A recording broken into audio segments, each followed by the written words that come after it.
romantique? Ouais. Je veux savoir, elle est où la suicidaire d'avant, hein?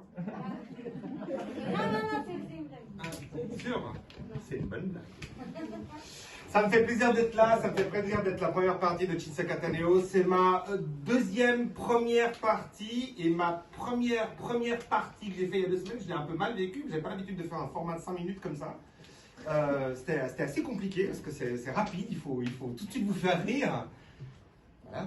Et un copain pour me rassurer m'a dit, tu sais, Deluxe, les premières parties, c'est comme la saillie d'une jument qui attend son étalon.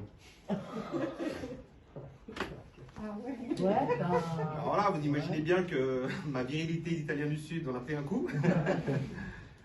Enfin, quand je dis un coup, j'ai pas appris un coup. Ça m'a fait un peu mal, quoi. Quand je dis mal, j'ai pas eu mal. J'étais un peu ébranlé, enfin on s'en fout. Non, alors moi, parler de saillie et de jument, ça m'a donné envie de vous parler de mon sujet favori, un de mes sujets favoris sur la scène, les femmes. Ouais, je sais, hein, de toute façon, vu l'année de merde que c'est, un peu plus, un peu moins. Je sais que c'est très sensible, hein, maintenant on ne peut plus parler de femmes, on ne peut plus les critiquer. Non, mais je ne vais pas être méchant. Ce que je veux dire par là, c'est que. Ah, ça c'était drôle par contre. Ça me fait plaisir. Non, ce que je veux dire par là, c'est que moi j'ai 45 ans. Je sais, on dirait pas. Là, j'ai 45 ans.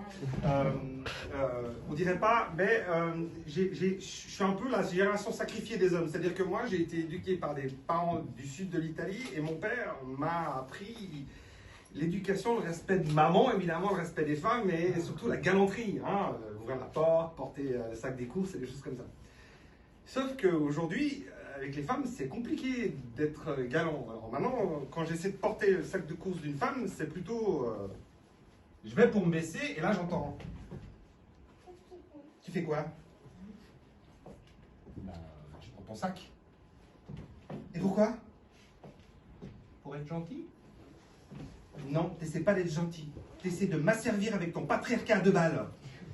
Non mais c'est juste... Chut, fin de l'histoire. Voilà, j'ai merdé.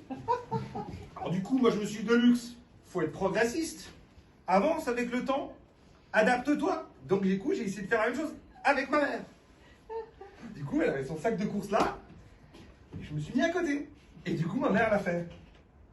Ah mais c'est pas très grand là. Tout fait quoi là? Écoute maman, je porte pas ton sac. Pourquoi?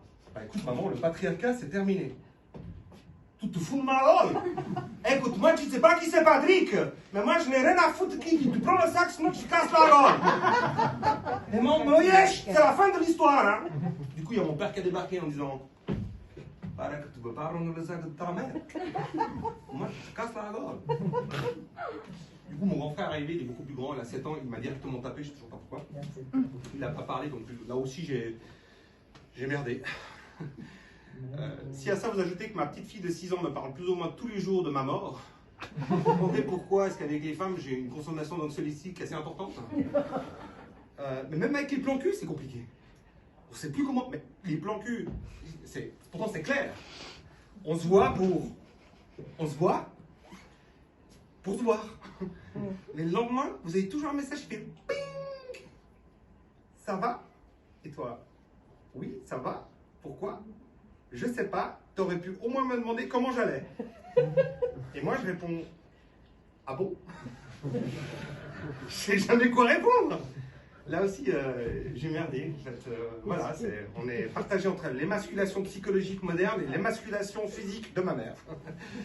Ça donne envie d'aller de l'avant. Du coup, j'ai demandé à ma nièce, qui a une vingtaine d'années, comment est-ce qu'il fallait se comporter avec les femmes modernes. Et elle m'a dit, moi, c'est vite vu, tu sais, dès qu'un mec s'approche de moi, coup de genou dans la gueule, je taillade, quoi.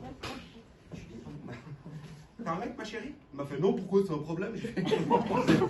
C'est pas un problème. Non, c'est compliqué. Et puis, je vais juste terminer avec ça pour vous dire que c'est un peu compliqué pour nous les hommes. Et là, toutes les femmes, quand on a envie de dire que c'est compliqué aussi pour les hommes dans ce monde, elles te font pauvre chou.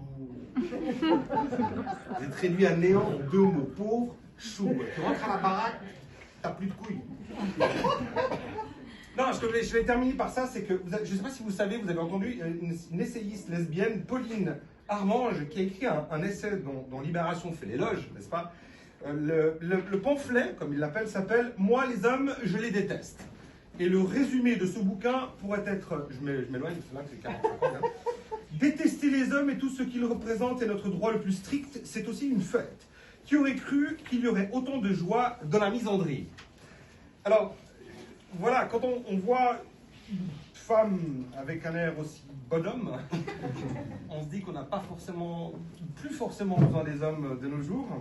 Et si vous pensez que je viens de vous raconter une immense connerie, c'est bien la preuve que la connerie n'a pas de genre.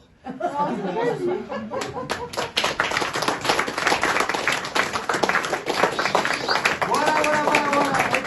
5 minutes, c'est compliqué, c'est difficile, mais vous n'êtes pas venu pour moi ce soir. Vous êtes venu pour une humoriste jeune, de talent, qui est extraordinaire, qui est juste déjà adorable comme personne, et rien que pour ça, vous avez bien fait de venir. Je vous demande d'applaudir, je vous demande d'accueillir, mais très chaleureusement, parce que la période est difficile pour tout le monde, Titia Kata!